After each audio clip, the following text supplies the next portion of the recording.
Hi, I'm Wendy. Welcome to my West Coast garden. I garden in Zone 8B in Vancouver, Canada, which is on the west coast of Canada in the Pacific Northwest of North America. Today we're going to set up a covered space to put some seedlings, and then we're going to transplant some seedlings into the garden and move some of them into the covered space. I'm going to set up the covered space today on my deck. We're on the west facing side, so it gets a lot of sun. It's not very hot at this time of year. The temperature is around 15 to 20 Celsius, which is 60 to 70 Fahrenheit. And so it's still quite cool, and we'll open up the covered space during the day on the days when it gets warm. Here is the covered space unpacked out of the box.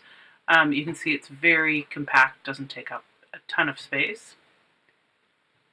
And here it is assembled. You can see there is room for about 8 trays of plants, 2 on each shelf, and there's 4 shelves. So that allows me to rotate some of the seedlings from inside to free up space. I'll be leaving the cooler weather plants out here to acclimatize. It's technically warm enough to put things like spinach and lettuce and peas into the ground. I've started the seedlings inside because I find the climate is really wet here, and sometimes the seedlings, it's just too wet and cold, they don't germinate very well. So I've started them as seedlings. I haven't hardened them off. I'm going to put them in the garden beds, but keep them covered at night and give them some protection from the sun's UV in the daytime to just for a few days until they get acclimatized, and then they should be fine. Well, we're going to experiment a bit and take about half of the spinach and lettuce and scallions and put some of them I'm just going to transplant, and some of them I'm going to put in the garden beds. These have been growing for a few weeks and they're really ready to get planted. You can see the zucchini, their taproots are coming through. And remember we said that zucchini don't love being transplanted? Well, this is why. So we'll have to be really careful with those when we transplant them into pots. These peas, I'll show you, I showed you last week the peas just starting to germinate, but still there's only 3 that have really germinated, and so we're going to take and put these, we're going to transplant them into the ground and protect them. Here's some lettuce. I have some lettuce in the ground, and it's, it's kind of starting to germinate, but this is ready. We'll just put it straight into the ground, protect it, and then it'll do great and start producing right away. Same with the spinach.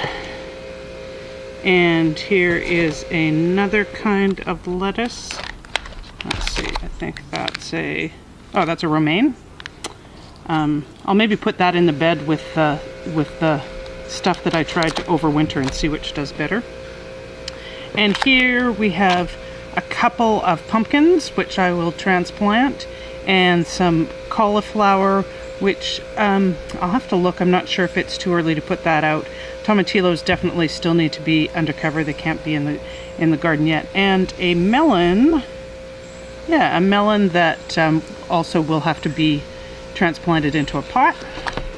And then these are some scallions, which should be able to go right into the ground, and we'll maybe take half of them and put them in pots and see which do better.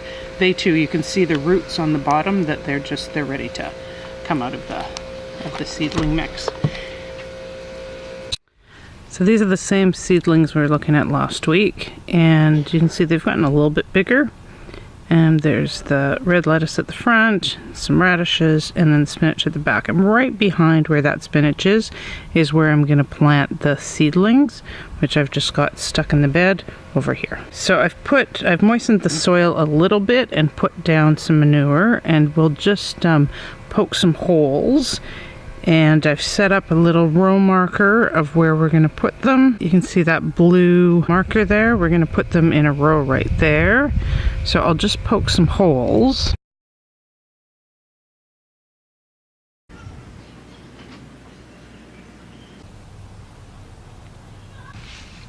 And I'll go ahead and just shake a couple of these out. Get rid of the marker there. And I'll maybe shake them out from... So you can see there's 3 in there, and we'll just gently shake them to get the dirt free but not damage the roots.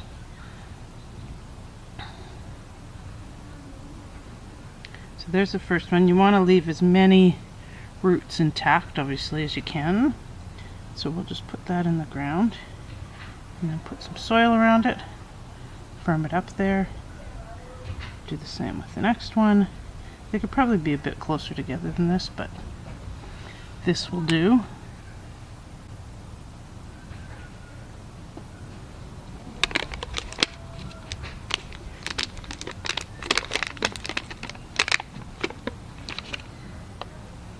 Again, split them apart.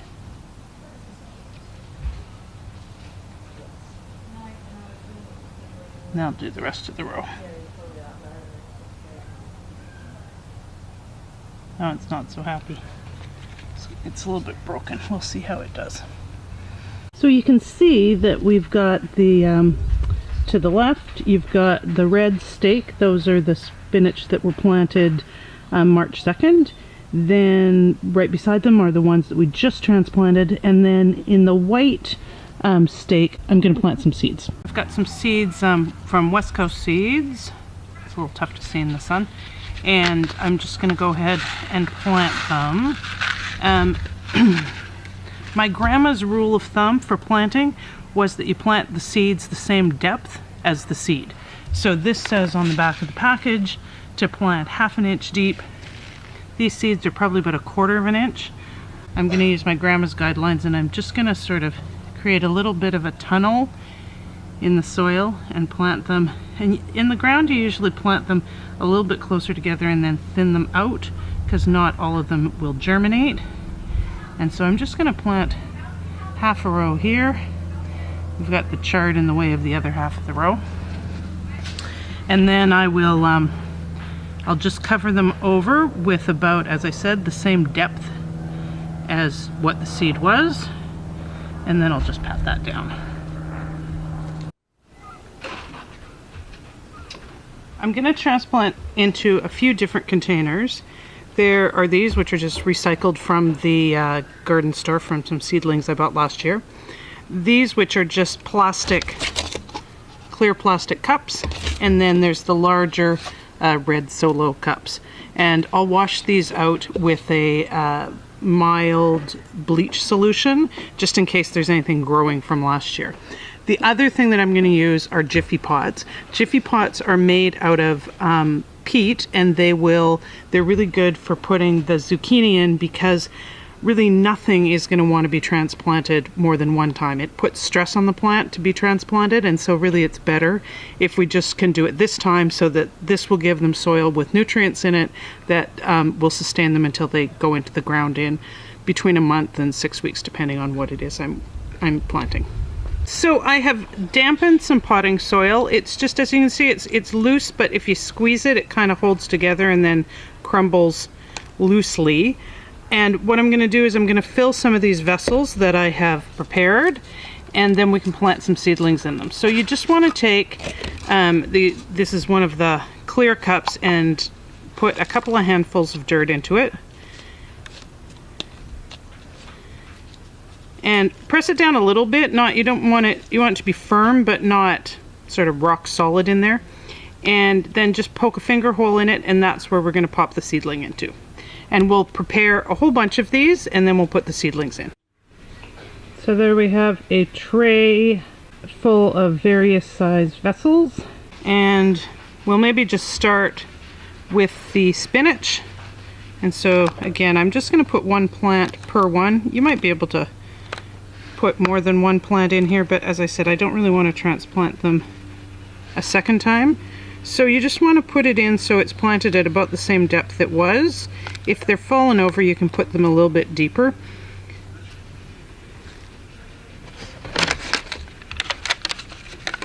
So again, just turn it over, shake one out. Same principle that we used in the garden. Try and separate them, disturbing the roots the least you can. And then pop them into the containers and press the soil in around them.